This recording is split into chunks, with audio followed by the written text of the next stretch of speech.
January 1940. Before dawn, Manhattan is still dark. Steam rises from grates along West 42nd Street, curling into the cold air. Inside a brick building not far from Times Square, the first lights come on. Metal presses begin to warm. Ink is mixed by hand, thick and black, its smell filling the room. Linotype machines clatter to life, each line of molten metal cast in reverse, letter by letter. There is no radio voice here, no announcer, only the mechanical rhythm of information being prepared for a nation that does not yet know how much it will soon need it. Outside these walls, Europe is already burning. Poland has fallen. France is tense and waiting. Britain is rationing paper and hope in equal measure. But in the United States, the war still feels distant, filtered through scattered headlines, delayed cables, and local newspapers that tell fragments, never the whole. There is no single weekly record of the world, no shared visual memory, no mass circulation window through which Americans can see the war forming in real time. What exists instead is uncertainty about events, about responsibility, about whether the ocean is protection or illusion. And in that silence, as presses begin to turn faster, an industrial question is quietly taking shape. How does a country understand a global war before it is fully inside it? The answer will not come from the battlefield, but from ink, paper, and speed. In early 1940, the war had already rewritten the map of Europe, but it had not yet rewritten the American mind. On September 1st, 1939, German forces crossed into Poland. Within weeks, Warsaw fell under coordinated air and ground assault. Britain and France declared war, yet for months afterward, the front lines barely moved. Newspapers called it the phony war. To Americans reading from across the Atlantic, it sounded almost abstract, an argument between distant powers separated by geography and time. The United States remained officially neutral. Congress had passed neutrality acts throughout the 1930s, shaped by the memory of the First World War and the belief that information itself could drag a nation into conflict. President Franklin D. Roosevelt spoke carefully, choosing words meant to warn without inflaming. Public opinion polls in 1939 and early 1940 showed a country deeply divided, sympathetic to Britain, wary of Germany, but unwilling to send sons overseas. Information arrived slowly and unevenly. Most Americans still relied on local daily newspapers, many of them family-owned, operating on tight margins. Foreign bureaus were expensive. Photographs from Europe often arrived weeks late, if they arrived at all. Editors selected what fit their columns, trimming complexity into manageable shapes. Radio had changed the sound of news, but not its permanence. A voice carried emotion, fear, urgency, reassurance, but once spoken, it vanished.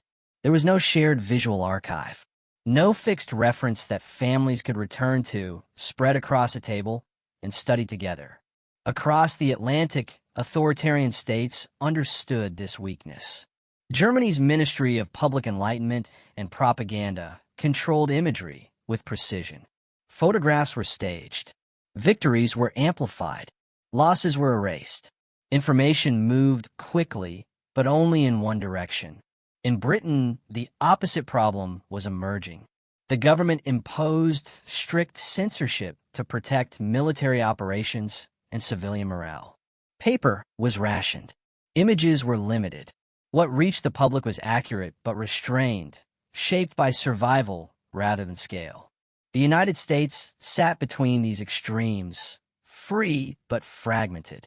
It had no central narrative mechanism, no weekly rhythm that could slow events down long enough to be understood. This mattered more than it seemed.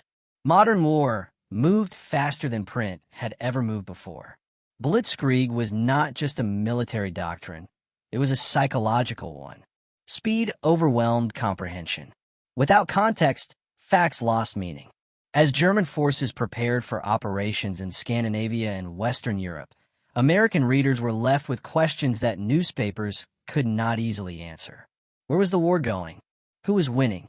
And what did it mean for a country watching from afar? The gap between events and understanding was widening. And into that gap, quietly and methodically, a different kind of machinery was beginning to turn, one designed not to fight battles, but to explain them. By 1940, the problem was no longer whether information existed. It was whether it could be organized, interpreted, and delivered at national scale. American journalism had grown up local. City papers competed street by street, edition by edition. Speed mattered, but only within city limits. Foreign news was a luxury, costly correspondence, unreliable cables, and photographs that crossed oceans by ship. Even when images arrived, many presses could not reproduce them clearly. Ink bled. Details vanished. The world arrived blurred. Printing itself was an industrial constraint. High-speed rotary presses capable of producing millions of identical copies were rare and expensive. Distribution posed another barrier. Rail schedules dictated reach. Trucks carried bundles to cities, not to farms or small towns. A truly national weekly publication required coordination across paper mills, printing plants, railroads, and postal systems, an ecosystem that did not yet fully exist. And yet, the appetite was there. The late 1930s had already hinted at a shift. In 1936, a new magazine appeared on American newsstands. Life was large, heavy, and unapologetically visual. Its photographs did not summarize events. They confronted them. For the first time, millions of Americans could see the world rather than read about it in fragments. Behind Life stood Time Incorporated, a company shaped by a particular editorial belief. Henry Luce, its co-founder, argued that modern events were too complex to be understood through isolated facts. They required interpretation. Time magazine, launched in 1923, had already introduced a weekly rhythm. Events gathered, organized, and framed for readers who wanted coherence rather than immediacy. By 1940, Time Incorporated controlled time, life, and fortune. Together, they formed something new, a layered information system. Time explained. Life showed. Fortune analyzed power and industry. This mattered as war approached. Government officials were paying attention. The Roosevelt administration understood that modern conflict depended not only on factories and fleets, but on public understanding. Yet the memory of World War I propaganda made federal leaders cautious. No centralized American propaganda ministry existed in 1940. Information still flowed through private institutions. At the same time, pressure was building. Britain needed support. Lend-Lease debates intensified through 1940 and early 1941. Arguments were no longer about Europe alone, but about America's role in the world. Time Incorporated expanded quietly but rapidly. Printing runs increased. Photographers were sent abroad with heavier equipment and greater risk. Editors worked to compress weeks of events into narratives that could be absorbed in a single sitting. All of it rested on an unspoken assumption that a democracy required a common factual foundation to act decisively. As the war accelerated, magazines were no longer observers standing at a distance. They were becoming conduits, linking factories, families, soldiers, and policymakers into a shared understanding of events unfolding at unprecedented speed. And once that link existed, it would begin to shape the war itself. The first impact was not strategic. It was domestic. In living rooms across the United States, magazines began to change how families encountered the war. A single issue of Life could be opened on a kitchen table and passed from hand to hand. Parents paused over photographs. Children stared at uniforms, aircraft, faces caught mid-motion. For many Americans, this was the first time war appeared not as a headline, but as a human environment. Photographs collapsed distance. A British pilot's tired eyes. French refugees moving along a road with what they could carry. German soldiers advancing through ruined towns. These were not abstractions. They were moments frozen long enough to be examined. This changed conversation.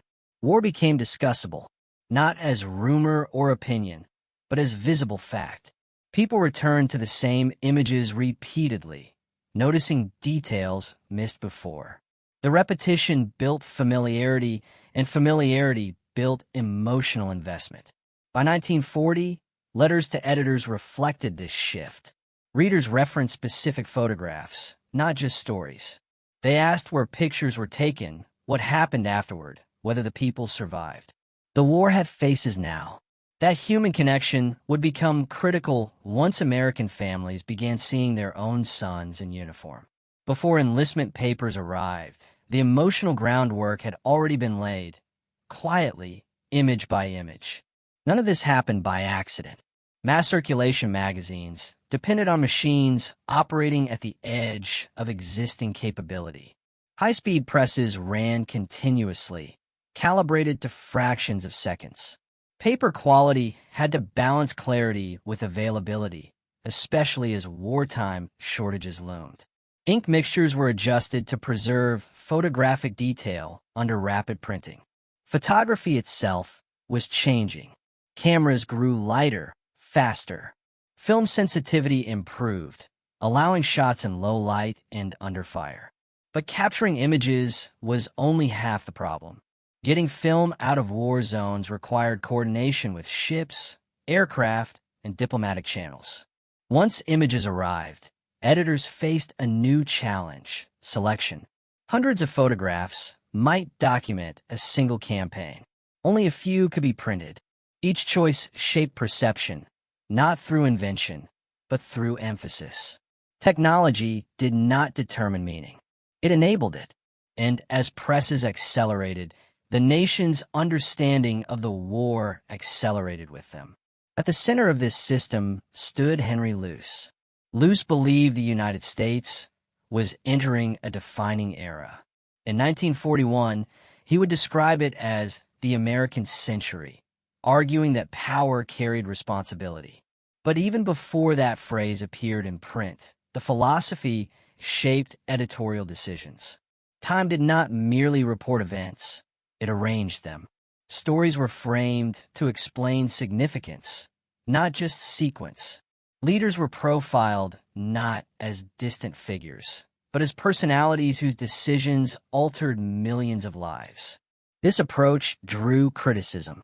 Some accused Time incorporated of influence rather than neutrality. But the company's leadership argued that interpretation was unavoidable in a world moving too fast for raw facts alone. By 1940, this editorial stance had placed Time Incorporated in a unique position. Not a government agency, not a partisan outlet, but a private institution capable of shaping national understanding at scale. And as the war pressed closer to American shores, that capability would be tested under conditions far more severe than peacetime journalism had ever faced. As the war widened in 1940 and early 1941, the American government began to recognize a structural reality it could not ignore. Information moved public opinion faster than speeches or legislation.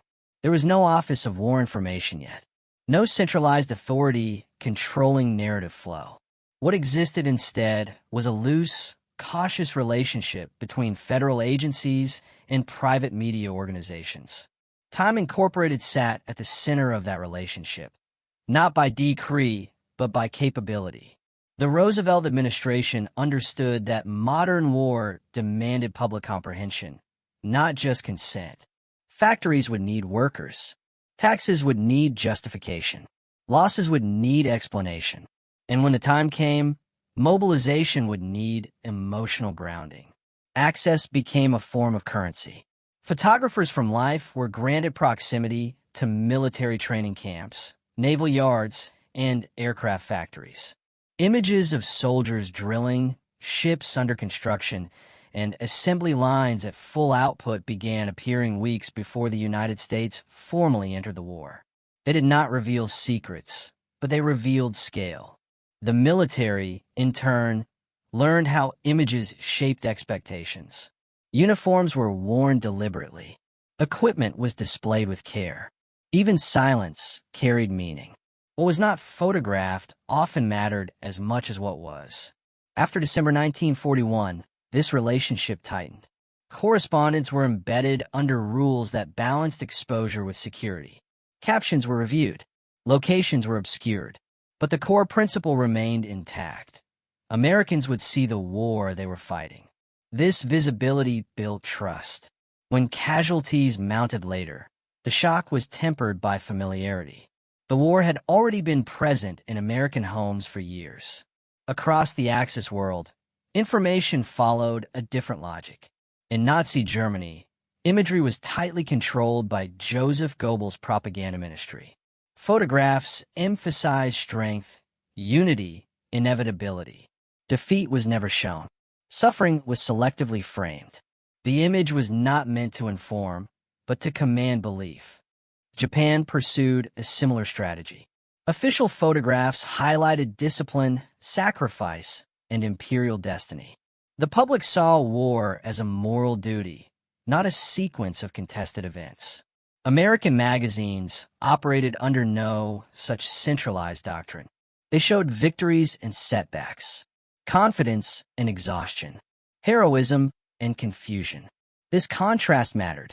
Allied readers could sense uncertainty and accept it.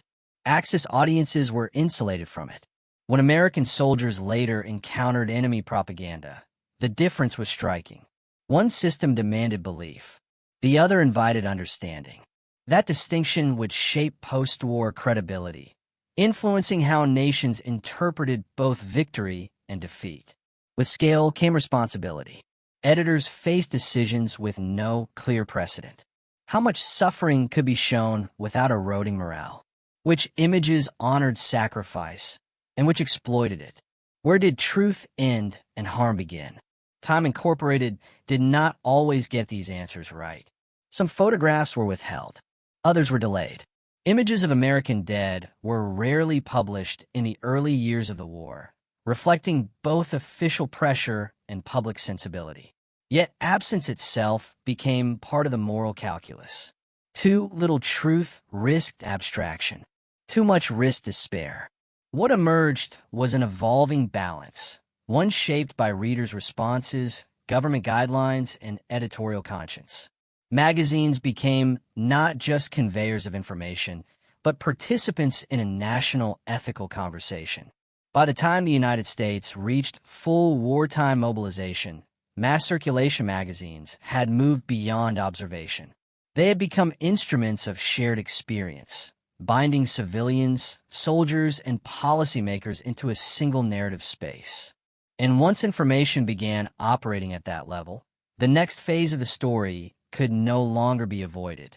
Because when America entered the war, the presses would not simply record events. They would race to keep up with history itself. December 7th, 1941, arrived quietly for most of the country. It was a Sunday. Church bells rang across small towns. Newspapers were thin. Printing presses ran light schedules, prepared for routine editions rather than crisis. Then, shortly after noon Eastern Time, the first radio bulletins cut through regular programming. Pearl Harbor had been attacked.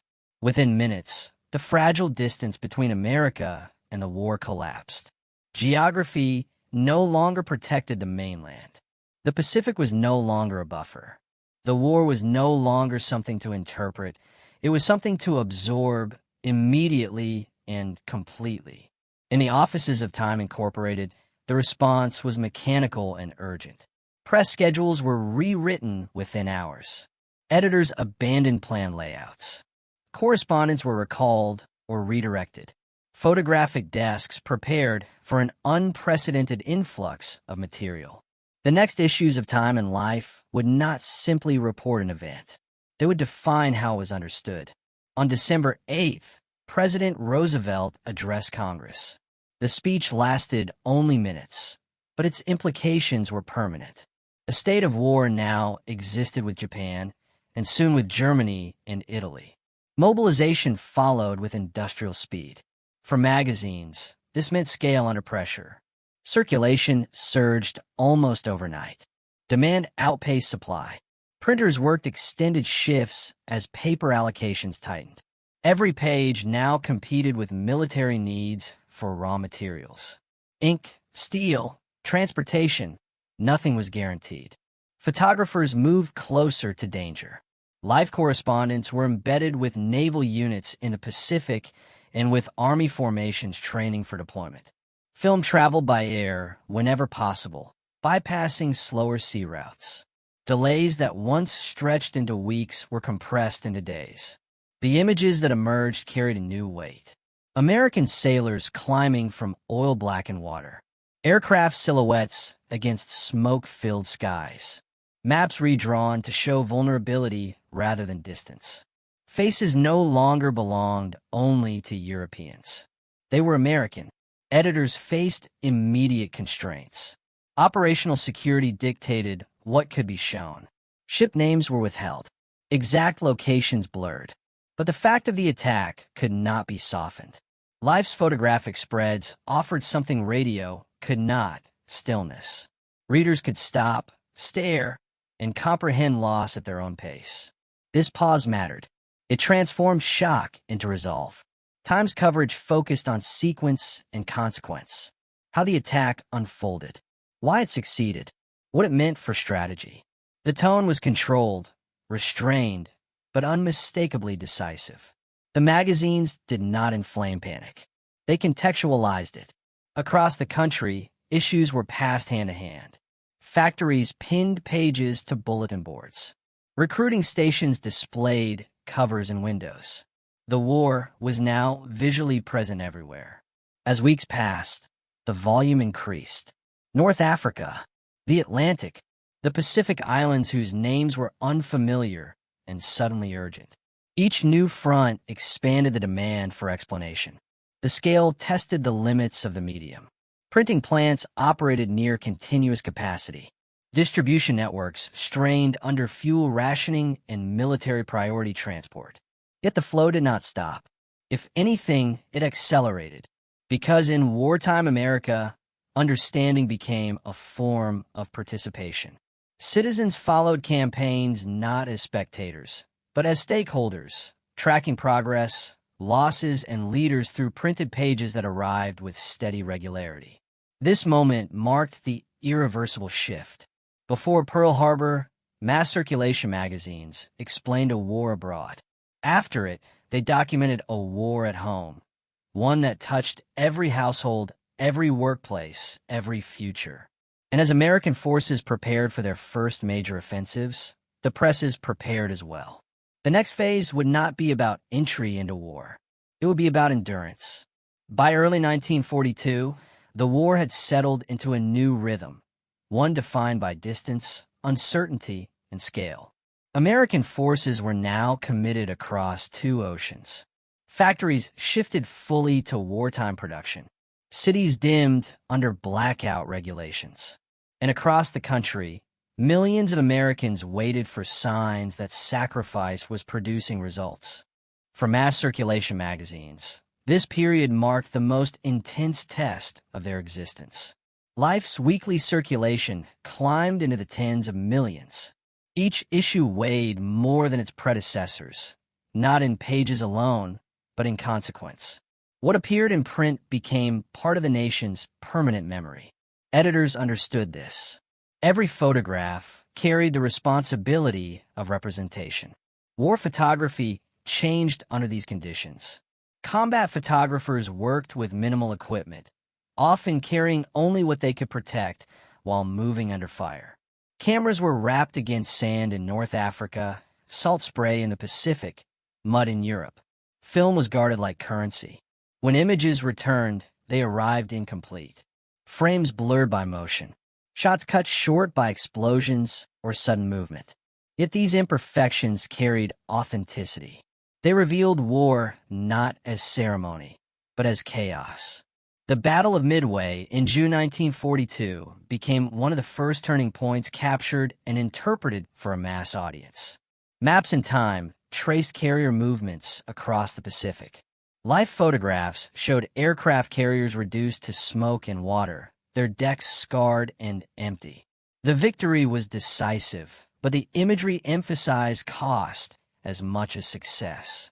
This approach continued as American forces landed in North Africa later that year. Operation Torch introduced Americans to amphibious warfare on a scale they had never seen. Photographs depicted troops wading ashore, equipment half-submerged, faces tense and uncertain. There was no triumph yet, only motion. By 1943, as the war expanded into Italy and intensified in the Pacific, magazines became instruments of endurance. They tracked campaigns that moved slowly and consumed lives steadily. The novelty of entry into war faded. What replaced it was persistence. Editors adjusted tone accordingly. Early issues had focused on mobilization and resolve.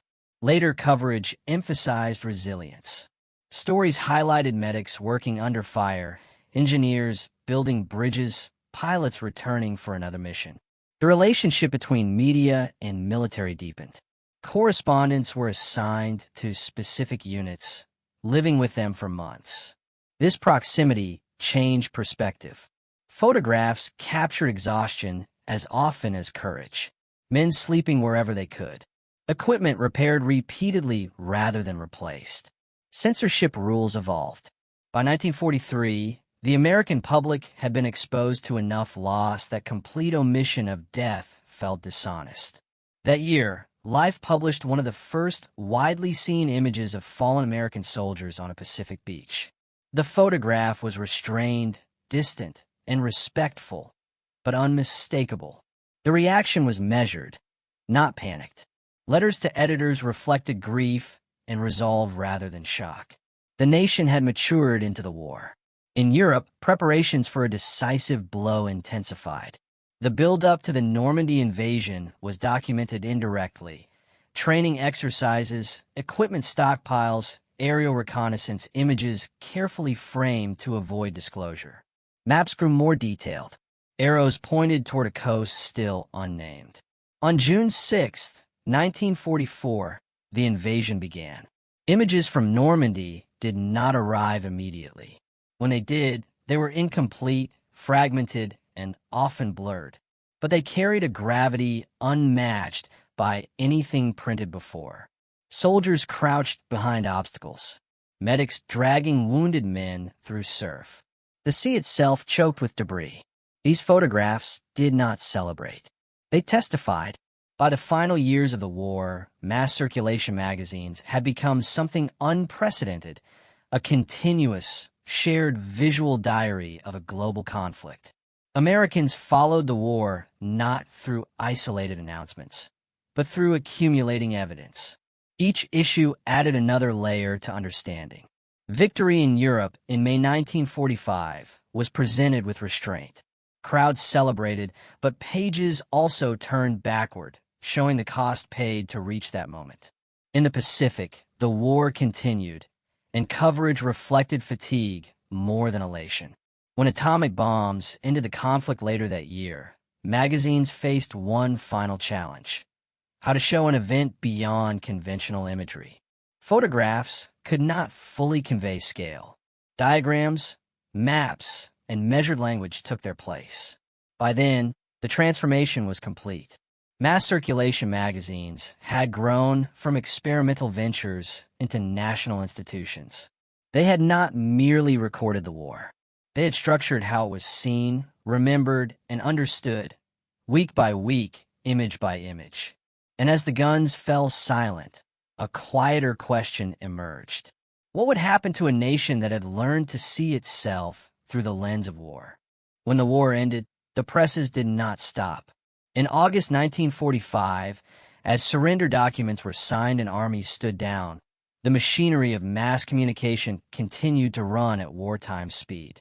Habit had been formed. Expectation had been set. Millions of readers still waited each week for coherence, for an ordered account of a world that had been violently rearranged. Wartime Incorporated, the immediate aftermath was defined by contradiction. Victory brought relief, but also disorientation. The organizing force that had driven circulation, the war itself, was suddenly gone. What remained were its consequences, scattered across continents and lives. Magazines turned their attention to damage. Photographs from Europe revealed cities hollowed out by bombing. Berlin, Warsaw, Dresden, names that had once represented strategic objectives, now appeared as physical absences. Streets were reduced to corridors of rubble. Civilians stood among ruins not as symbols, but as individuals, older, thinner, altered. In the Pacific, images showed a different aftermath. Islands stripped of vegetation. Wreckage half submerged in coral water. Graves marked temporarily, waiting for permanence. These were not wartime images in the familiar sense. There was no motion, no urgency, only aftermath. Editors faced a new challenge: how to maintain relevance when the central narrative, the advance toward victory, had concluded. The answer was continuity. Time shifted toward interpretation of peace. Articles examined conferences, treaties, and emerging tensions. Yalta and Potsdam were explained not as endings, but as beginnings of a new global order. Readers were introduced to unfamiliar terms: occupation zones, demobilization, displaced persons. Life continued to rely on imagery, but the focus changed.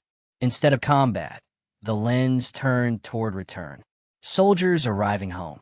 Families reuniting on docks and train platforms. Factories converting back to civilian production. These images carried emotion of a different kind. Relief mixed with uncertainty. Smiles existed alongside questions that had no immediate answers. The scale of loss became clearer with time. Statistics appeared slowly, cautiously. Over 400,000 Americans dead. Millions wounded worldwide. Entire regions economically paralyzed. Magazines became translators of magnitude.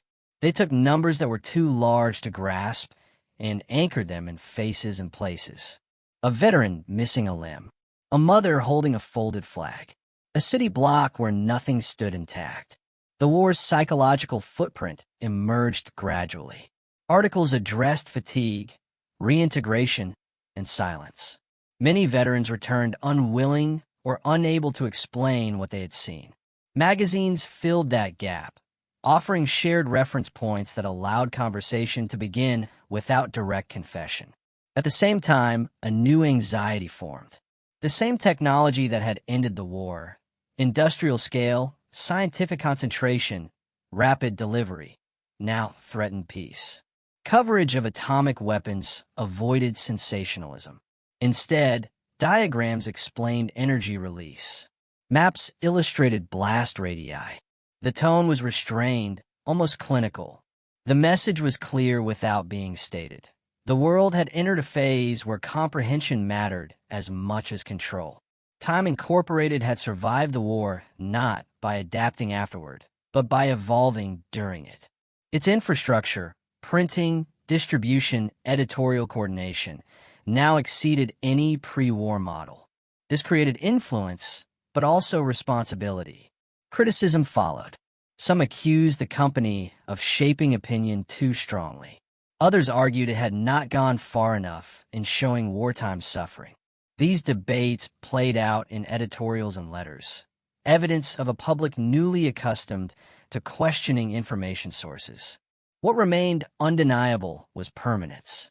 The magazines produced during the war became archives, physical records consulted by historians, policymakers, and families alike. They did not replace official histories. They complemented them, providing texture where reports provided data. By late 1946, circulation stabilized below wartime peaks, but far above pre-war levels. A mass audience had been created and could not be unmade. America had entered the war without a unified national narrative mechanism. It emerged with one embedded deeply in civilian life. And as attention shifted toward reconstruction and rivalry, that mechanism would not remain neutral for long. Because the war's end did not bring informational quiet. It brought a new contest, one defined not by bullets, but by belief. The years immediately following the war revealed how deeply mass circulation magazines had reshaped American perception. What had begun as a wartime necessity hardened into a peacetime expectation. Readers no longer accepted fragmented updates or purely local viewpoints. They wanted continuity. They wanted interpretation. They wanted to see the world as a connected system, just as they had during the war. Time Incorporated adapted quickly, but the environment had changed. The enemy was no longer visible in uniform. There were no front lines to photograph, no islands to name and capture. Instead, tension took ideological form. Maps no longer showed arrows of advancing armies, but shaded regions of influence. The Cold War entered American consciousness not with a declaration, but with a gradual accumulation of stories. Time framed this new conflict through language and sequence.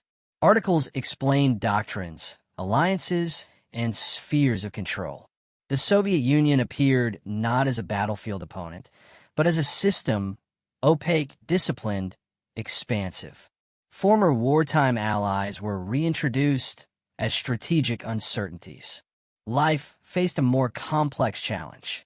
Photography excelled at capturing moments, but the Cold War unfolded slowly, often invisibly. Editors turned to symbolism.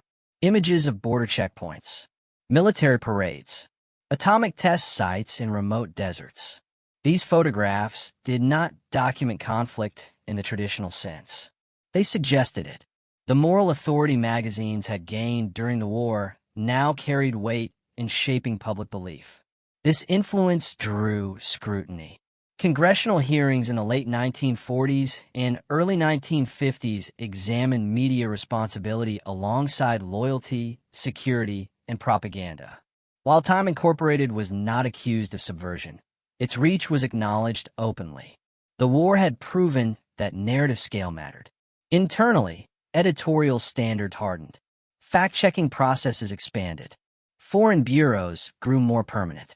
Mistakes carried greater consequence in a world where trust had become a strategic asset. Technologically, the legacy of wartime expansion persisted.